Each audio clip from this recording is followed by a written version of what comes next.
Hello दोस्तों, नमस्कार। आप सभी का स्वागत है आप सभी का अपने यूट्यूब चैनल परीक्षा की शिक्षा में। मैं आशा करता हूँ कि आप सभी अच्छे होंगे और आपकी ऊपर टीपीसी पीटी तैयारी एकदम अच्छे तरीके से चल रही होगी।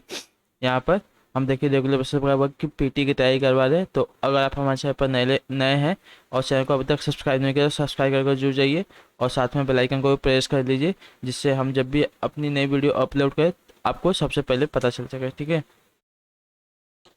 तो यहाँ पे देखिए हम आपकी तैयारी प्रैक्टिस सेट की जीके जीएस की करवा रहे हैं। इसमें आपके 30 प्रश्न होने वाले हैं। तो चलिए आज की क्लास शुरू करते हैं। और अगर आपको क्लास पसंद आ रही है, क्लास को ज़्यादा से ज़्यादा लोगों तक शेयर कीजिए। जो आपके फ्रेंड है जो ऊपर टीपीसी पीटी की तैयारी कर रहे हैं उनकी भी मदद हो जाएगी। और वीडियोस को लाइक कीजिए। ठीक है, चलिए आज की आपकी पहली क्लास है और क्लास में पूरी कॉन्सेंट्रेशन के साथ और पूरे ध्यान से क्वेश्चन अटेंड कीजिए और आंसर देने की कोशिश कीजिए। ठीक है, पहला क्वेश्चन है, इस पे आंसर देने की कोशिश की आप सभी का सही उत्तर करवा साथियों। ठीक है,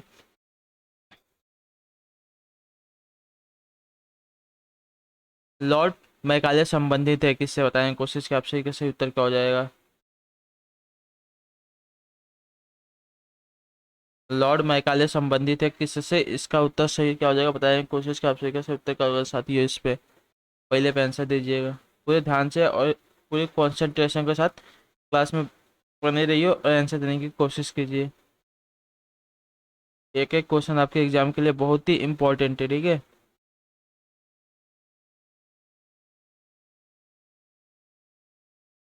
तो लॉर्ड विलियम बैटिंग द्वारा आंग्ल प्राच्य भाषा विवाद संबंधी एक समिति का गठन किया गया था। इस समिति का अध्यक्ष लॉर्ड मैकाले थे। याद रखिए, लॉर्ड मैकाले ने अंग्रेजी भाषा का समर्थन किया, अतः वह अंग्रेजी शिक्षा से संबंधित थे। ठीक है, तो जो ऑप्शन यहाँ पे आपका सी दिएगा आपका राइट आंसर हो जाएगा पहले पे। चलिए आपका नेक्स्ट क्वेश्चन देखते हैं, ध्यान से पढ़िएगा और आंसर देने की कोशिश कीजिएगा। इस पे सही उत्तर क्या हो जाएगा आप सभी का। दूसरा क्वेश्चन है, भारतीय राष्ट्रीय कांग्रेस की प्रथम महिला अध्यक्ष थी कौन, बताएं कोशिश कीजिए। भारतीय राष्ट्रीय कांग्रेस की प्रथम महिला अध्यक्ष कौन थी, तो इस पर सही उत्तर क्या हो जाएगा। तो इस पर आप लोग ऑप्शन नंबर डी पर टिक कर लीजिए, आपका सही उत्तर हो जाएगा एनी बेसेंट। ठीक है, भारतीय राष्ट्रीय कांग्रेस की प्रथम महिला अध्यक्ष आपकी एनी बेसेंट थी। उन्होंने पहली बार 1917 में कलकत्ता अधिवेशन की अध्यक्षता की थी। चलिए आपका अगला क्वेश्चन देखते हैं, तीसरे बताइएगा आप सभी का सही आंसर क्या होगा साथियों। ध्यान से देखिए और आंसर देने की कोशिश कीजिए। आंसर देने से आपके अंदर कॉन्फिडेंस आता है और एग्जाम हॉल में आप जो है अ, पूरी कॉन्सेंट्रेशन के साथ एग्जाम दे सकते हैं। भारतीय इतिहास में स्वर्ण युग किसे कहा जाता है, बताइए। स्वर्ण युग किस काल को कहते हैं, बताइए। भारतीय इतिहास में आपका स्वर्ण युग किस काल को कहते हैं, इसका सही उत्तर क्या होगा। मौर्य काल को, वैदिक काल को, गुप्त काल को या वर्धमान काल को, बताइए इसका सही उत्तर क्या हो जाएगा। तो स्वर्ण युग काल की बात करें तो आपका गुप्त काल को आ जाता है। ठीक है, जो ऑप्शन आपका सी देगा आपका सही उत्तर हो जाएगा। ध्यान से देखिएगा, स्वर्ण युग आपका किस काल को कहा जाता है, तो गुप्त काल को। क्योंकि इस समय राजनीतिक, सामाजिक, आर्थिक, धार्मिक, सांस्कृतिक आदि सभी क्षेत्रों में अभूतपूर्व उन्नति हुई थी। चलिए आपका अगला क्वेश्चन देखते हैं। तो बताइए आपसे क्या सत्य का दो साथियों। दिल्ली के लाल किले में मोती मस्जिद का निर्माण किया था किसने, बताइए। दिल्ली के लाल किले में मोती मस्जिद का निर्माण किया था किसने, अकबर ने, जहांगीर ने, शाहजहां ने, औरंगजेब ने। सही उत्तर क्या हो जाएगा इस पर बताने की कोशिश कीजिए आप सभी लोग।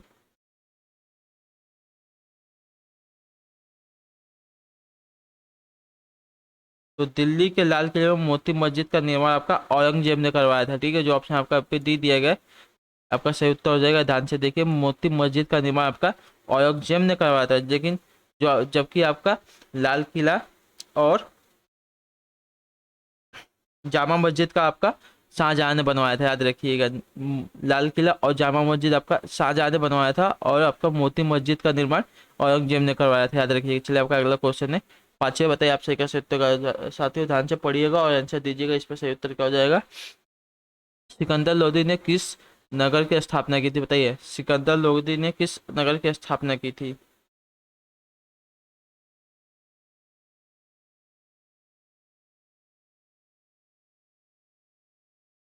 सिकंदर लोदी ने किस नगर की स्थापना की थी, तो आगरा की। ठीक है, जो ऑप्शन यहाँ पे आपका डी दिएगा आपका सही उत्तर होगा। ध्यान से देखिए, डी पे टिक कर लीजिए, आपका सही उत्तर होगा। सिकंदर लोदी ने किस नगर की स्थापना की थी, तो आगरा की, और 1506 में इसे अपनी राजधानी बनाई थी। याद रखिएगा। चलिए आपका अगला क्वेश्चन देखते हैं।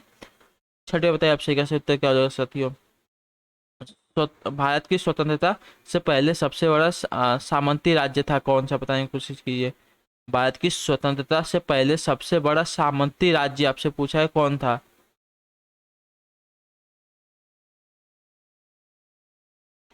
बताइए, आपका छठे में से उत्तर क्या हो जाएगा।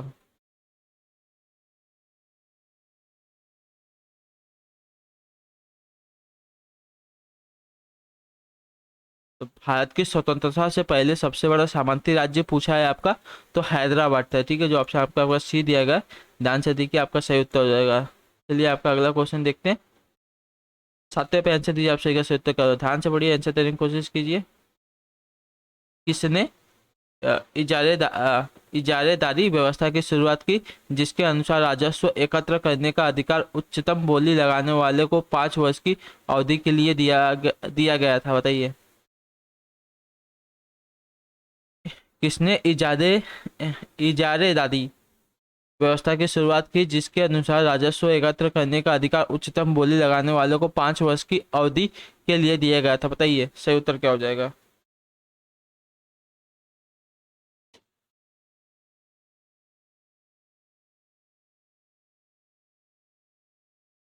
तो इस पर आप लोग ऑप्शन नंबर डी टिक कर लियो, वारेन हेस्टिंग, ठीक है।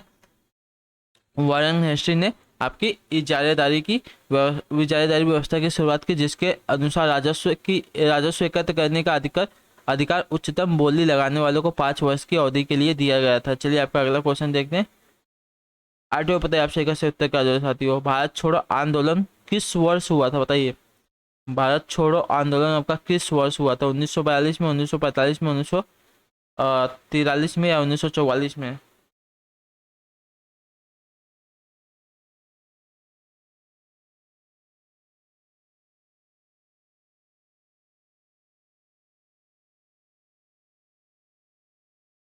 बताइए, भारत छोड़ो आंदोलन आपका किस वर्ष आरंभ हुआ था।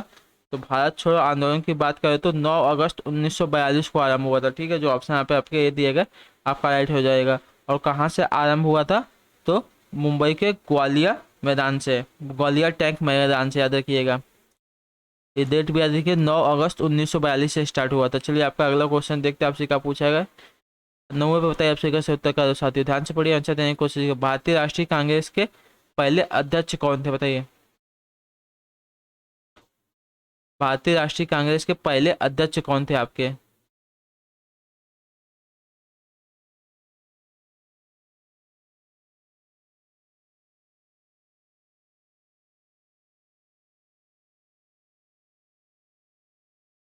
भारतीय राष्ट्रीय कांग्रेस के पहले अध्यक्ष कौन थे, इसका सही उत्तर क्या हो जाएगा, तो बताने की कोशिश कीजिए, आप सही क्या, 9वें पे सही उत्तर क्या हो जाएगा।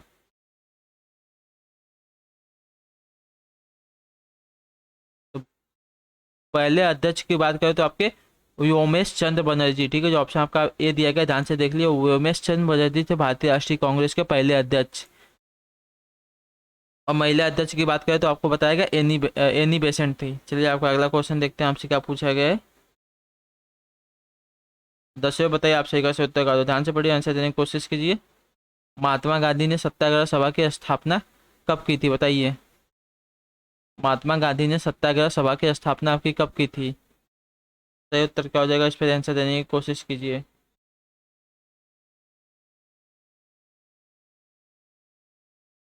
तो फरवरी 1919 में, जो ऑप्शन आपका सी देगा, आपका राइट आंसर होगा। महात्मा गांधी ने सत्याग्रह सभा की स्थापना आपकी फरवरी 1919 में की थी। चलिए आपका अगला क्वेश्चन देखते हैं। 11 पे आंसर दीजिए, आप सही का सही उत्तर क्या हो जाएगा। निम्न में से कौन सा शांत ज्वालामुखी का उदाहरण है, बताइए। निम्नलिखित में से कौन शांत ज्वालामुखी का उदाहरण है।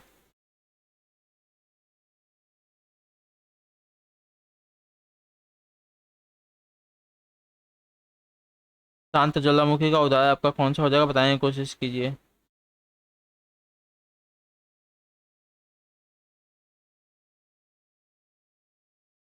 यहाँ पे देखिए, किलिमंजारो, ठीक है, जो ऑप्शन यहाँ पे ए दिया जाएगा, आपका एक शांत शांत ज्वालामुखी का उदाहरण हो जाएगा, याद रखिएगा, किलिमंजारो।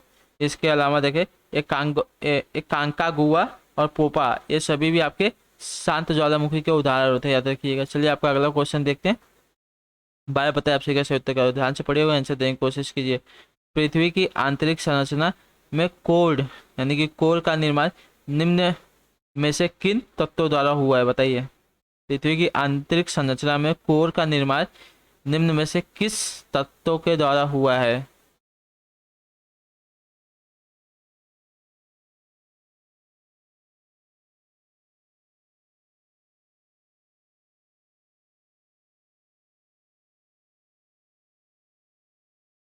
तो पृथ्वी की आंतरिक संरचना की बात करें, मतलब कोर की बात करें, तो आपका लोहे एवं निकेल से हुआ है। ठीक है, जो ऑप्शन आपका सी दिएगा आपका राइट आंसर हो जाएगा। ध्यान से देख लीजिए, कोर का निर्माण मतलब पृथ्वी की आंतरिक संरचना में जो एकदम सबसे बीच का भाग है, सबसे अंदर का भाग है, उसका निर्माण आपसे पूछा है तो किससे हुआ है, लोहे और निकेल से। ठीक है, ध्यान से देख लीजिए। चलिए आपका अगला क्वेश्चन 13 नंबर है, इस पर आंसर दीजिए। आप सभी का उत्तर कर दो, ध्यान से पढ़िए और आंसर दीजिए, बताने की कोशिश कीजिएगा आंसर देते हुए। चलिए साथियों, जिससे आपको भी अच्छा लगेगा और मुझे भी। निम्नलिखित में से वायुमंडल की सबसे निचली परत कौन सी है बताइए। निम्नलिखित में से वायुमंडल की सबसे निचली परत कौन सी हो जाएगी, बताने की कोशिश की। आपसे क्या सही उत्तर क्या होगा साथियों। वायुमंडल की सबसे निचली परत आपसे पूछा है, बताइए आपका सही मंतव्य क्या हो जाएगा। तो सबसे निचली परत आपकी होती है क्षोभ मंडल। ठीक है, जो ऑप्शन आपका बी दिया गया, याद रखिए। सबसे निचली परत आपकी क्षोभ मंडल होती है। इसकी ऊंचाई सतह से लगभग 16 किलोमीटर तक है। यह ध्रुवों पर 8 किलोमीटर ऊंचाई तक है। ठीक है, चलिए आपका अगला क्वेश्चन देखते हैं। 14 पे आंसर दीजिए। आप सही का सही सही उत्तर का साथी हो।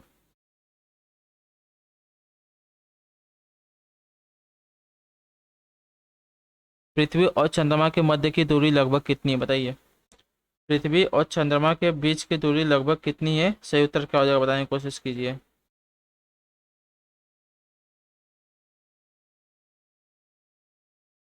पृथ्वी और चंद्रमा के बीच की दूरी आपसे पूछा है, सही उत्तर क्या हो जाएगा इस पे। तो 3,84,400 किलोमीटर। ठीक है, जो ऑप्शन आपका बी दिया गया, देख लिए। 3,84,400 किलोमीटर आपकी पृथ्वी और चंद्रमा के मध्य की दूरी हो जाएगी, याद रखिएगा। चलिए आपका अगला क्वेश्चन देखते हैं। 15 बताए आपसे का सही उत्तर क्या हो जाएगा। निम्न में से भारत की कौन सी नदी एक विभ्रंश घाटी से होकर बहती है बताइए। निम्न में से कौन सी एक नदी विभ्रंश घाटी से होकर बहती है, बताने की कोशिश की। आप सही का सही उत्तर क्या हो जाएगा। गंगा, नर्मदा, कावेरी, कृष्णा। तो विभ्रंश घाटी से होकर बहने वाली नदी की बात करें तो आपकी नर्मदा हो जाएगी। ठीक है, जो ऑप्शन आपका पे बी दिएगा आपका सही उत्तर हो जाएगा, ध्यान रखिएगा। विभ्रंश घाटी से बहकर होने वाली आपकी नर्मदा नदी यह डेल्टा नहीं बनाती बल्कि एस्चुरी बनाती है, एस्चुरी। ठीक है, याद रखिएगा। चलिए आपका अगला क्वेश्चन देखते हैं। 16 पे आंसर दिया, आप सही का सही उत्तर क्या होगा। किस राज्य ने मथुरुपूर्ण योजना शुरू की है बताइए। किस मतलब किस सरकार ने मथुरुपूर्ण योजना शुरू की है, बताने की कोशिश की। आप सही का सही उत्तर क्या हो जाएगा। किस सरकार ने मथुरुपूर्ण योजना शुरू की है, पंजाब ने, गुजरात ने, कर्नाटक ने, पश्चिम बंगाल ने।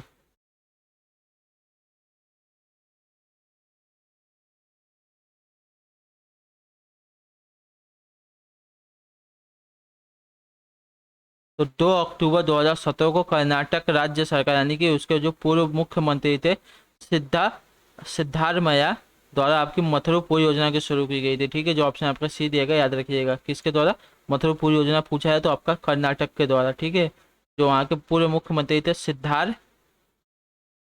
सिद्धारमैया। ठीक है, उनके द्वारा आपकी मथुरापुर योजना की शुरुआत की थी। इस योजना का मुख्य उद्देश्य ग्रामीण क्षेत्रों में गर्भवती व स्तनपान कराने वाली महिलाओं को की पोषण संबंधी आवश्यकताओं को पूर्ण कराना। इस योजना में राज्य सरकार द्वारा पौष्टिक भोजन के अतिरिक्त महिलाओं को आंगनवाड़ी केंद्रों पर काउंसलिंग सहायता जैसे लाभ भी प्रदान किए जाएंगे, याद रखिएगा। चलिए आपका अगला क्वेश्चन देखते हैं। 17 बताइए, आपसे कैसे उत्तर करो, ध्यान से पढ़िए और आंसर देने की कोशिश कीजिए। कार्ल मार्क्स की के अनुसार पूंजीवादी प्रणाली में उत्पादक संसाधनों पर स्वामित्व का अधिकार किसे है बताइए। 17 पे आंसर क्या हो जाएगा। कार्ल मार्क्स द्वारा कार्ल मार्क्स के अनुसार पूंजीवादी प्रणाली में उत्पादक संसाधनों पर स्वामित्व का अधिकार किसे होता है, बताने की कोशिश की। आप सही उत्तर क्या हो जाएगा।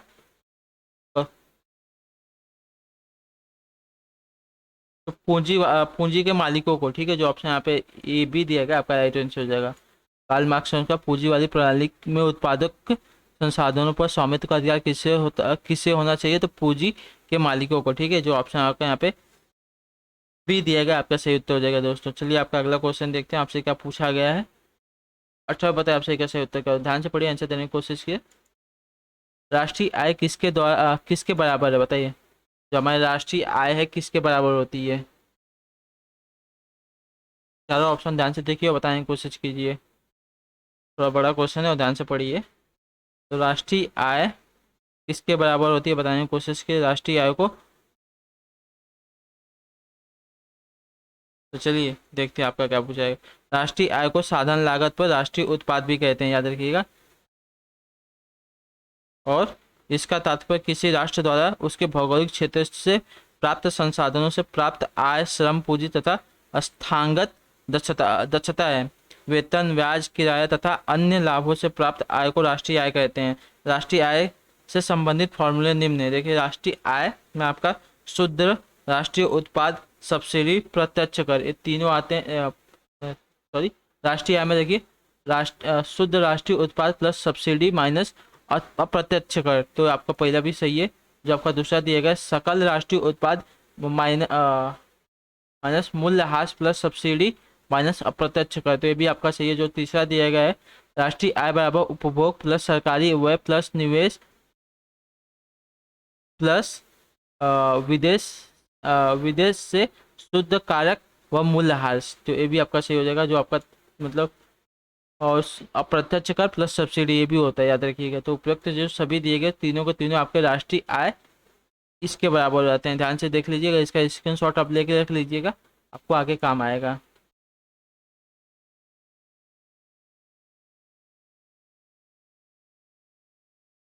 ठीक है, चलिए आपका अगला क्वेश्चन देखते हैं आपसे क्या पूछा गया है। इस पे आंसर देने की कोशिश कीजिए, आपसे क्या सही उत्तर का ध्यान से पढ़िए, आंसर देने की कोशिश कीजिए आप सभी का।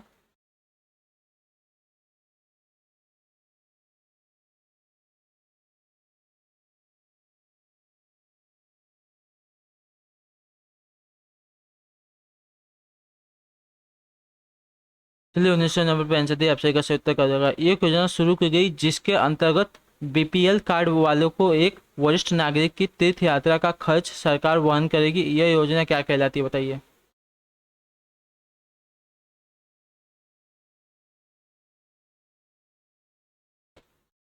एक योजना शुरू की गई जिसके अंतर्गत बीपीएल कार्ड वाले एक वरिष्ठ नागरिक की तीर्थ यात्रा का खर्च सरकार वहन करेगी। यह योजना क्या कहलाती है आपकी। तो यह योजना आपकी कहलाती है तीर्थ दर्शन। ठीक है, जो ऑप्शन आपका यहाँ पे सी दिएगा आपका राइट आंसर हो जाएगा, याद रखिएगा। चलिए आपका नेक्स्ट क्वेश्चन देखते हैं आपसे क्या पूछा गया। विषय पे आंसर दिए, आपसे क्या सही उत्तर क्या हो जाएगा साथियों। किस वर्ष में पंचवर्षीय योजना शुरू की गई हुई थी बताइए। पंचवर्षीय योजना आपकी कब से शुरू हुई थी बताने की कोशिश की, आपसे क्या सही उत्तर क्या हो जाएगा साथियों। ध्यान से पढ़िए, आंसर देने की कोशिश कीजिए आपका।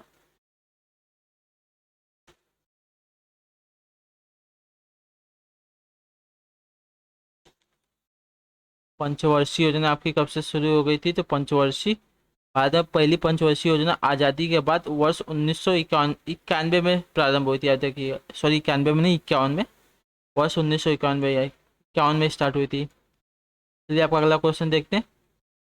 21 पे बताया आपसे सही उत्तर को। वर्ष 1959 में पंचायती राज को किन राज्यों में सर्वप्रथम लागू किया गया था बताइए। वर्ष 1959 में पंचायती राज को किन राज्यों में सर्वप्रथम लागू किया गया था, इसका बताइए सही उत्तर क्या हो जाएगा।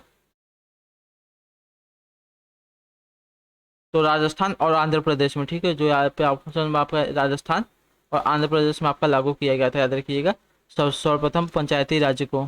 चलिए आपका अगला क्वेश्चन देखते हैं। 22वें पे आंसर दिया आपसे का सही उत्तर। कौन निर्णय करता है कि कोई विधेयक धन विधेयक है या नहीं बताइए। कौन निर्णय करता है कि आपके जो कोई विधेयक धन विधेयक है या नहीं। तो आपका निर्णय करता है लोकसभा का अध्यक्ष, ठीक है। जो ऑप्शन आपका ए दिया गया आपका राइट हो जाएगा। चलिए आपका अगला क्वेश्चन देखते हैं। 23 पे आपसे कैसे उत्तर का। किस संविधान संशोधन द्वारा मतदान करने की आयु 21 वर्ष से घटाकर 18 वर्ष कर दी गई थी बताइए। किस संविधान संशोधन द्वारा मतदान करने की आयु आपकी 21 वर्ष से घटाकर 18 वर्ष कर दी गई थी, इसका सही उत्तर क्या हो जाएगा। तो 61वां संविधान संशोधन, ठीक है। जो ऑप्शन यहाँ पे बी दिया गया 61वां संविधान संशोधन जो 1979 में पारित हुआ था, उसके अनुसार आपकी मतदान करने की आयु 21 वर्ष से घटाकर 18 वर्ष कर दी गई थी, याद रखिए। इसके अंतर्गत देश के युवा वर्ग को जिसे अभी तक कोई प्रतिनिधित्व नहीं मिल पाया था उन्हें अपनी भावनाएं व्यक्त करने तथा राजनीतिक प्रक्रिया का अंग बनने का अवसर प्रदान किया गया था। चलिए आपका अगला क्वेश्चन देखते हैं। 24 बताए आप सही का सही होगा। संवैधानिक सरकार का अर्थ बताइए। संवैधानिक सरकार का आपका अर्थ क्या होता है, इसका बताने की कोशिश की, आप सही का सही उत्तर क्या हो जाएगा। तो संवैधानिक सरकार का सरकार के अर्थ की बात करें तो आपका होता है संविधान की शर्तों के अनुसार सरकार। ठीक है, जो ऑप्शन आपका ए भी दिया गया आपका राइट हो जाएगा। संविधान की शर्तों के अनुसार जो सरकार होती है उससे संवैधानिक सरकार कहते हैं। चलिए आपका अगला क्वेश्चन देखते हैं। पांचवें सॉरी 25वें आंसर दिए आप सही का सही उत्तर क्या। राज्यसभा के कितने सदस्यों को राष्ट्रपति मनोनीत कर सकता है, ये तो आप सभी को पता है। राज्यसभा के कितने सदस्यों को राष्ट्रपति मनोनीत कर सकते हैं, ये आपका बहुत बार पूछा गया क्वेश्चन है, तो ये तो सभी को पता होगा 12 सदस्यों को। ठीक है, जो आपका यहाँ पे आपका ऑप्शन नंबर सी दिया गया आपका राइट आंसर हो जाएगा। और जबकि राज्यसभा में ध्यान रखिए, राज्यसभा में आपके 12 होते हैं और लोकसभा में सिर्फ 2 सदस्यों को मनोनीत कर सकता है। और राज्यसभा में मनोनीत जो व्यक्ति होते हैं वो समाज सेवा, साहित्य, विज्ञान, कला और खेल का विषय में ज्ञान रखने वालों को या व्यवहारिक अनुभव वालों को होते हैं, याद रखिएगा। चलिए आपका अगला क्वेश्चन देखते हैं। कार्बोडम क्या है बताइए। कार्बोडम आपका क्या होता है। 26 पेन से दिए आपसे कैसे होता है। कार्बोडम आपका क्या होता है, तो सिलिकॉन कार्बाइड। ठीक है, जो ऑप्शन आपका यहाँ पे डी दिया गया है आपका कार्बोडम होता है, याद रखिएगा। चलिए आपका अगला क्वेश्चन देखते हैं। 27 पेन से दिए आपसे कैसे होता है। गले के उदर तलीय मध्य रेखा एक चपटी अस्थि का नाम बताइए। गले के उदर तलीय मध्य एक रेखा पर चपटी अस्थि का नाम बताइए।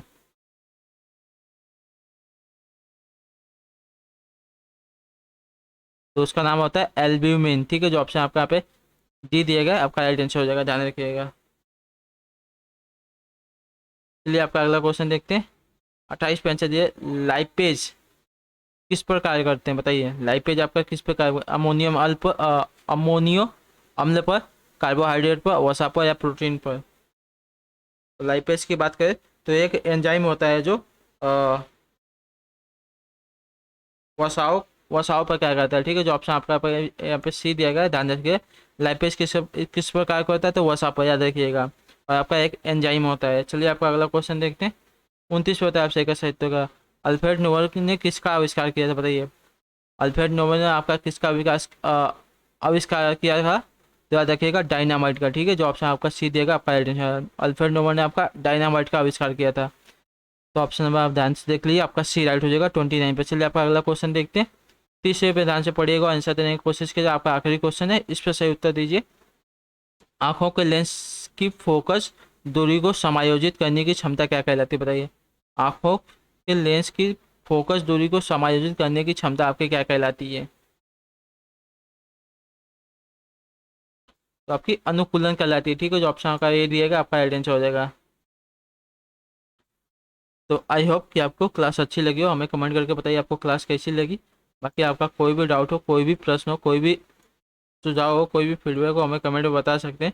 आप सबसे फिर से रिक्वेस्ट है, अगर हमारे चैनल पर पहली बार है तो चैनल को सब्सक्राइब करके हमसे जुड़ जाइए। बाकी वीडियोस जो है अपने क्लास के दोस्तों के साथ शेयर कीजिए और वीडियोस को लाइक कीजिए। जो पीटी की तैयारी करें वो उनके भी मदद हो जाएगी। ठीक है, हम आपसे मिलते हैं आपकी अगली क्लास में। तब तक के लिए टाटा बाय बाय, जय हिंद, जय भारत। आप सभी का शुक्रिया क्लास से जुड़ने के लिए।